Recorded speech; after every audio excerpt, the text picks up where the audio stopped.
اعوذ باللہ من الشیطان الرجیم بسم اللہ الرحمن الرحیم وَإِن كَانَ ذُو عُسْرَةٍ فَنَظِرَةٌ إِلَىٰ مَيْسَرَةٍ وَأَن تَصَدَّقُوا خَيْرٌ لَكُمْ إِن كُنتُمْ تَعْلَمُونَ وَاتَّقُوا يَوْمًا تُرْجَعُونَ فِيهِ إِلَى اللَّهِ ثُمَّ تُوَفَّىٰ كُلُّ نَفْسٍ مَّا كَسَبَتْ وَهُمْ لَا يُظْلَمُونَ۔ ایک ایک مسئلے کو اللہ تبارک و تعالیٰ نے اپنے قرآن پاک کے اندر بیان فرمایا ہے۔ ایک جگہ پہ 11ویں سپارے کے اندر آتا ہے، فرمایا لا رطب ولا یابس الا فی کتاب مبین، ہم نے خشکی اور تری میں کوئی چیز چھوڑی ہی نہیں ہے جس کو ہم نے قرآن میں بیان نہ کیا۔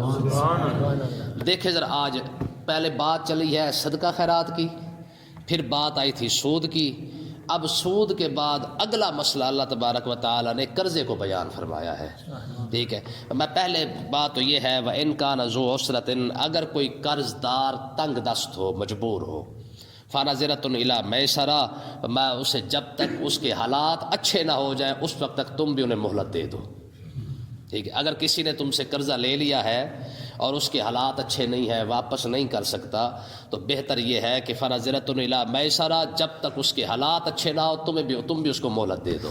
وَأَن تَصَدَّقُوا، اور اگر تم دیکھو کہ واقعی وہ قرضہ واپس کرنے کے قابل نہیں ہے تو وَأَن تَصَدَّقُوا خَيْرٌ لَكُمْ إِن كُنتُمْ تَعْلَمُونَ، اگر تم اسے معاف کر دو تو تم یقین کر لو کہ یہ تمہارے لیے زیادہ بہتر ہے۔ کیوں؟ کیونکہ تمہیں اس کا اجر اللہ تبارک و تعالیٰ قیامت کے دن عطا فرما دے گا۔ حدیث پاک کے اندر آتا ہے، فرمایا کہ جب کوئی شخص کسی کو قرضہ دیتا ہے اور اس کے لیے ٹائم مقرر ہو جاتا ہے، بھی فلاں تاریخ کو تم نے دینا ہے، اگر وہ شخص اس تاریخ کو اسے نہیں دیتا، فرمایا اس کے بعد جتنا ٹائم وہ لیتا رہتا ہے، ہر روز اللہ تبارک و تعالیٰ جتنے اس کے پیسے ہوتے ہیں اس کے مطابق اسے صدقہ کرنے کا ثواب عطا فرماتا رہتا ہے۔ ہاں جی، یہ قرضے کا فائدہ ہے کہ اگر کوئی شخص جو ہے وہ قرضہ وغیرہ کسی کو دیتا ہے اور معاف کر دے یا پھر اسے مہلت دے دے۔ آقا علیہ الصلوۃ والسلام نے ارشاد فرمایا کہ جو شخص کسی کو قرضے کے اندر مہلت دے دے یا کسی کو معاف کر دے، میں قیامت کے دن اللہ تبارک و تعالیٰ اسے قیامت کے دن کی جتنی تکلیفیں ہیں سب سے جو ہے پناہ عطا فرما دے گا۔ ٹھیک ہے نا جی۔ حدیث پاک کے اندر آتا ہے کہ تیسری حدیث پاک یہ ہے کہ جو شخص کسی کو قرضے کے اندر مہلت دے دے یا اسے معاف کر دے، میں قیامت کے دن ایسے شخص کو بھی اللہ تبارک و تعالیٰ عرش کے سائے تلے جگہ عطا فرمائے گا۔ ہاں جی، عرش کے سائے تلے۔ تو یہ قرضے کے متعلق حدیث پاک ہے۔ یاد رکھیں یہ اس شخص کے لیے ثواب تو ہے ہی ہے جس نے قرضہ دیا ہوا ہے، لیکن وہ شخص جس کے پاس پیسے ہونے کے باوجود قرضہ نہیں دے رہا ہے، یاد رکھیں مرنے کے بعد بھی اسے معاف نہیں ہے۔ سمجھ آئی کہ نہیں آئی ہے؟ ہاں، ہمارے بزرگوں کا یہ عقیدہ، یہ انہوں نے مسئلہ لکھا ہے، فرمایا کہ اگر کوئی شخص اللہ کی راہ میں بھی شہید ہو جائے، اسے 100 گولیاں بھی لگ جائے اور پیسے اس کے گھر پڑے تھے، اس نے قرضہ واپس نہیں کیا، فرمایا شہادت کی موت اپنی جگہ پہ، لیکن قرضہ پھر بھی اسے معاف نہیں ہوگا۔ ہماری قوم کا حال بھی یہی ہے نا، ہماری تو کوشش ہوتی ہے اللہ کرے قرضہ دینے والا تو مر ہی جائے ایک بار، کیونکہ زندہ رہا تو مانگتا رہے گا، اور جب تک یہ زندہ ہے پھر ہم نہیں جی سکیں گے، تو یہ بہت بڑی مصیبت ہوتی ہے۔ ہاں، اس شخص کا پتہ تو چل جاتا ہے حالات کیسے ہے اور کیسے نہیں ہے۔ اگر ایسا شخص جو کما نہیں سکتا ہے یا اس کے اوپر قرضہ تو ہے، دینا چاہتا ہے، نیت بھی ہے کہ میں دے دوں گا، نیت ڈھیل والی نہیں، نیت چستی والی، اگر ہم کہتے ہیں نا دے دیں گے، خیر ہے، کدھر چھڈی جا رہے ہیں، مرے جا رہے ہیں، یہ بہانے ہیں۔ سمجھ آئی کہ نہیں آئی؟ ہاں، لیکن ایسا شخص جو قرضہ واقعی دینے کی امید رکھتا ہے تو اللہ تبارک و تعالیٰ اس کے لیے اسباب پیدا فرما دیتا ہے۔ ٹھیک ہے نا جی۔ ہاں، جو بےمانی کر کے نہیں دینا چاہتا اور اس کی کوشش ہے کہ ڈھیل پکڑ کے جو ہے وہ کام چل جائے، تو یاد رکھے ایسے شخص جتنی دیر تک اسے قرضہ واپس نہیں کرے گا، یا نہ اسے دنیا کے اندر خلاصی مل سکتی ہے نہ آخرت میں خلاصی مل سکتی ہے۔ ٹھیک ہے جی۔ تو اللہ تبارک و تعالیٰ نے ارشاد فرمایا وَاتَّقُوا يَوْمًا تُرْجَعُونَ فِيهِ إِلَى اللَّهِ، فرمایا اس دن سے ڈرو، ترجعون فیہ الی اللہ، جس دن تم اللہ تبارک و تعالیٰ کی طرف پھیرے جاؤ گے۔ ہاں، تم نے اللہ کی طرف تو لوٹ کے آنا ہے نا، آخر قرضہ لینے والا بھی آنا ہے، قرضہ دینے والے نے بھی آنا ہے۔ جو جان بوجھ کے قرضہ واپس نہیں کر رہا، رابطوں سے دیکھ رہا ہے، لیکن جو دینا چاہتا ہے لیکن حالات نہیں ہے، وسائل نہیں ہے اس کے پاس، اللہ تبارک و تعالیٰ اس کی نیت کو بھی جانتا ہے، اور اگر کوئی شخص ایسے بندے کو معاف کر دیتا ہے تو اللہ تبارک و تعالیٰ اس کے اجر کو بھی جانتا ہے۔ دیکھیں ثم توفیٰ کل نفس ما کسبت، فرمایا کہ تم اس دن تم لوٹ کے آؤ گے، ثم توفیٰ کل نفس ما کسبت، فرمایا جو بھی تم نے کمایا ہے ہر جان کو پورا بدلہ عطا فرمایا جائے گا، وہم لا یظلمون، اور تمہارے اوپر ظلم بھی نہیں کیا جائے گا۔ آگے دیکھیں جی، ایک بہت بڑی بات آ رہی ہے، کیونکہ سبق ذرا تھوڑا سا بڑا ہے تو میں چاہتا ہوں کہ اس کو کور کرنے کی کوشش کرتے ہیں۔ اب ایک اور کاروباری معاملے کو اللہ تبارک و تعالیٰ نے یہاں بیان فرمایا ہے کہ اگر تم کسی کے ساتھ کوئی کاروبار کرتے ہو، لین دین کرتے ہو، تو اللہ تبارک و تعالیٰ نے فرمایا اس کو لکھ لو۔ کیا کرو؟ لکھ لو۔ اور یہ آج کے دور میں ہمارے ہاں بہت بڑا مسئلہ ہے، ٹھیک ہے؟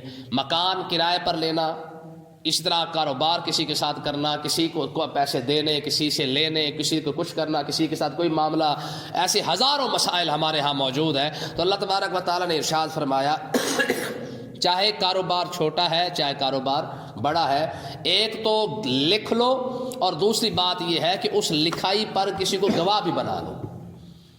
کیا کرو؟ گواہ بھی بنا لو۔ یاد رکھیں، ثبوت تحریر نہیں ہوتی ہے، ثبوت وہ گواہ ہوتے ہیں، ٹھیک ہے نا جی؟ ثبوت کیا ہوتا ہے؟ ثبوت وہ گواہ ہوتے ہیں۔ آج ہی ہمارے سامنے یہ معاہدہ لکھا گیا تھا تو گواہوں کی گواہی قبول ہوتی ہے، تحریر کا معاملہ نہیں ہوتا، ٹھیک ہے نا جی؟ وہ تو کسی کے ساتھ بھی تحریر تو بندہ خود بھی لکھ سکتا ہے اور کسی سے لکھوا بھی سکتا ہے، تو ایسا کوئی مسئلہ نہیں ہے۔ ہاں، تحریر لکھتے ہوئے گواہوں کو ساتھ ملا لیا جائے تو پھر جا کے جو ہے بات پکی ہوتی ہے۔ تو اللہ تبارک و تعالیٰ نے ارشاد فرمایا کہ تم ایسے کرو، جب بھی کوئی معاملہ کرو، چھوٹا کرو یا بڑا کرو، کاروبار جو بھی کر رہے ہو، لین دین کوئی بھی تمہارا ہو رہا ہے، ادھار ہو رہا ہے یا کسی بھی صورت کے اندر ہو رہا ہے، ہاں یہ ہے کہ تم کوشش کرو لکھ بھی لو اور گواہ بھی ساتھ بنا لو۔ دیکھیں جی، یا ایھا الذین آمنوا، اے ایمان والو، اذا تداینتم بدین الی اجل مسمی فاکتبوہ، فرمایا جب تم آپس میں لین دین کرنے لگو الی اجل مسمی، مقررہ وقت تک، فاکتبوہ، تو پھر اس کو لکھ لو۔ کیا کرو؟ لکھ لو۔ مقررہ وقت کیا ہوتا ہے؟ یہ ہے کہ آپ مہینہ بتا دیں، اسے دن بتا دیں، یعنی وہ ٹائم فکس بتا دینا، یہ مقررہ ٹائم ہے۔ اور یہ جو کہتے ہیں نا جی فصل پر دیں گے، کہتے ہیں نا جی فرصت نہیں، فصل پہ کہہ رہے جی فصل پک جائے پھر دے دیں گے۔ بھائی فصل تو 6 مہینے چلتی رہتی ہے، تو یہ سمجھے ٹھگی والی بات ہے۔ اور اسی طریقے سے اگر کوئی شخص کہتا ہے جی فلانے موسم میں دوں گا، تو موسم تو 4 مہینوں کا بھی ہو سکتا ہے، 6 کا بھی ہو سکتا ہے، ٹھیک ہے؟ گرمی جس طرح بڑھتی جا رہی ہے وہ تو 7-8 مہینے بھی لے جاتی ہے۔ تو اگر کوئی شخص کہتا ہے جی گرمیوں میں دوں گا، تو یہ جائز نہیں ہے۔ اگر اس طریقے سے کوئی شخص کہتا ہے جی میں سردیوں میں دوں گا، تو فصل کا بہانہ بنانا، یہ کہنا جناب یار فلاں ہماری چیز بکے گی تب دوں گا، بھی اگر تیری چیز نہ بکے پھر رہا مسئلہ، فصل پک جائے فصل کاٹ کے پھر دوں گا، تو سمجھ لے کہ یہ بھی جو ہے وہ دھوکہ ہی ہے۔ کیونکہ اگر فصل خدا نہ خواستہ فصل خراب ہو سکتی ہے، فصل کو کوئی مسئلہ بن سکتا ہے، کل کو پھر دوبارہ بنانا شروع کر دے گا نہ۔ سمجھے یہ مسئلہ کیا ہے کہ ہاں جو بھی ٹائم ہے، دینے والا جو بندہ پیسہ دے رہا ہے اس کا حق بنتا ہے اسے کہ ہاں بھی بتا کون سا مہینہ ہے۔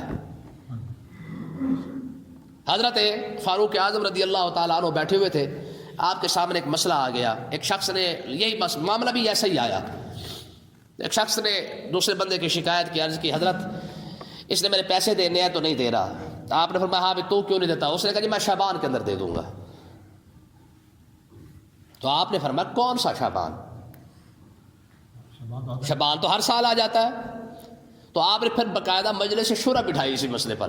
آپ نے فرمایا بھی یہ مسئلہ آیا ہے اور بندے نے کہا ہے کہ مطلب میں شعبان کے اندر دے دوں گا، جب شعبان کا مہینہ آئے گا تو وہ تو پھر بھی بہانہ بنا سکتا ہے کہ جی میں تو اگلے شعبان میں کہ میں نے بات کی تھی، میں نے تو شعبان کی بات کی ہی نہیں ہے۔ تو اس وجہ سے، اس معاملے کی وجہ سے یہ سن ہجری شروع ہوا ہے۔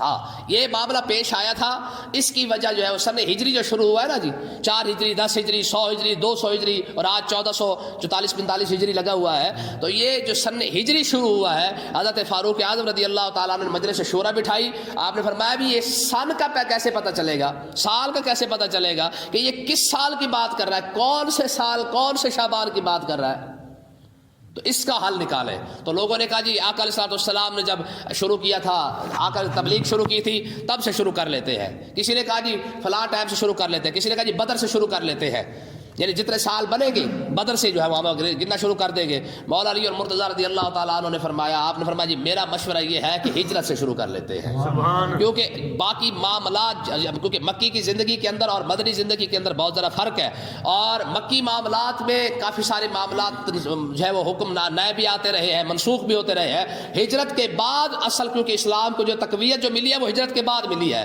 تو میرا مشورہ یہ ہے کہ آپ ہجرت سے شروع کر لیں۔ تو حضرت سیدنا مولا علی المرتضیٰ رضی اللہ تعالیٰ عنہ کے مشورے کو سامنے رکھتے ہوئے پھر سن ہجری شروع ہوا ہے، یعنی ہجرت سے ہجری، ٹھیک ہے، یہ سن ہجری کی ابتدا ہے، اس وجہ سے بنی ہے۔ تو کہنے کا مقصد یہ ہے، تو یہ معاملہ تب بنا تھا تو فاروق اعظم رضی اللہ تعالیٰ عنہ نے سن ہجری کا جو ہے اجرا کر دیا تھا۔ تو اب دیکھیں تو اللہ تبارک و تعالیٰ نے ارشاد فرمایا کہ یہ جو ٹھگی مارنے والا معاملہ ہے اس کو بھی ختم کر دیا گیا، فرمایا الی اجل مسمی، فرمایا کہ جو مقررہ ٹائم ہے وہ بتاؤ۔ ایک وعدہ کیا، پھر اگلا وعدہ، پھر اگلا وعدہ، پھر اگلا وعدہ، سمجھ لو کہ ٹھگی کر رہا ہے۔ بات سمجھ آ گئی؟ تو اللہ تبارک و تعالیٰ نے ارشاد فرمایا جو ٹائم تمہارے درمیان لین دین کا بن جائے فاکتبوہ، اسے کیا کرو، لکھ لو۔ اور وَلْيَكْتُبْ بَيْنَكُمْ كَاتِبٌ بِالْعَدْلِ، اور تمہارے درمیان ایک منشی ایسا ہونا چاہیے جو انصاف کے ساتھ لکھ دے، بالعدل، انصاف کے ساتھ، ہاں، نہ ادھر سے ڈنڈی مارے نہ ادھر سے ڈنڈی مارے۔ مجھے آپ بتائیں آج تک پتہ چلا ہے قرآن کے اندر یہ معاملے میں لکھے ہوئے ہیں؟ ٹھیک ہے نا جی، یہ قرآن ہے سارا۔ ہماری قوم قرآن پڑھتے پڑھے تو پھر اسے پتہ چلے نا کہ قرآن کے اندر کیا کچھ اللہ تبارک و تعالیٰ نے بیان فرمایا ہے۔ تو اللہ تعالیٰ ہمیں توفیق دے، انشاءاللہ اللہ تعالیٰ کرم فرمائے ہم الناس تک پہنچ سکیں تو کتنی معاملے ہمیں سمجھ آ جائیں گے۔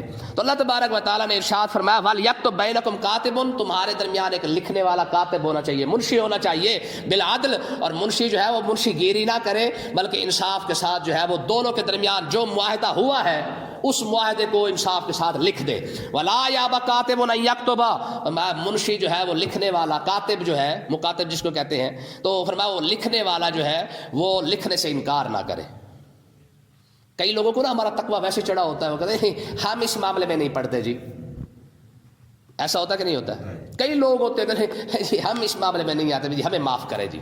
وہ کیوں معاف کرے بھائی؟ فرمایا کہ تو جب اس قابل ہے تو پھر اس قابل بننے کے بعد جو ہے وہ پھر جو کر سکتا ہے دونوں کے درمیان بیٹھ کے تو نے لکھنا ہے تو اس کو لکھ کے دے دے۔ یہ کیوں؟ کما علمہ اللہ فلیکتب، فرمایا اللہ کا احسان نہیں ہے کہ اللہ نے تجھے سکھایا ہے، لکھنے کی توفیق عطا فرمائی ہے۔ ہاں جی، رب نے تمہیں توفیق نہیں دی لکھنے کی، یہ بھی بڑا اہم مسئلہ ہے، یاد رکھے۔ کئی لوگ ہوتے ہیں جن کو بولنے کا فن ہوتا ہے مگر لکھنا نہیں آتا، اور کئی ایسے ہوتے ہیں جن کو لکھنا تو آتا ہے لیکن انہیں بولنے کا فن نہیں ہوتا ان کے پاس، ٹھیک ہے نا جی۔ بڑے بڑے لوگ ہوتے ہیں، ٹھیک ہے، کہ وہ بول اچھا خاصا لیتے ہیں لیکن جب انہیں کہنا یار 2 سطریں لکھ کے دکھا، نہیں لکھ سکتے کیونکہ جملہ بنانا نہیں آتا ہے۔ فن خطابت جو ہوتی ہے نا وہ بڑی مشکل ہو جاتی ہے پھر۔ تو بال کچھ لوگ بول سکتے ہیں، لکھ نہیں سکتے، کچھ لکھ سکتے ہیں، کچھ بول نہیں سکتے ہیں۔ تو اب ذرا یہاں پہ ایک اور مسئلہ بھی دیکھیں یار، 2 بندوں کا معاملہ ہے، اللہ تبارک و تعالیٰ فرما رہا ہے، فرمایا تیسرا بندہ بلا کے لکھ دو۔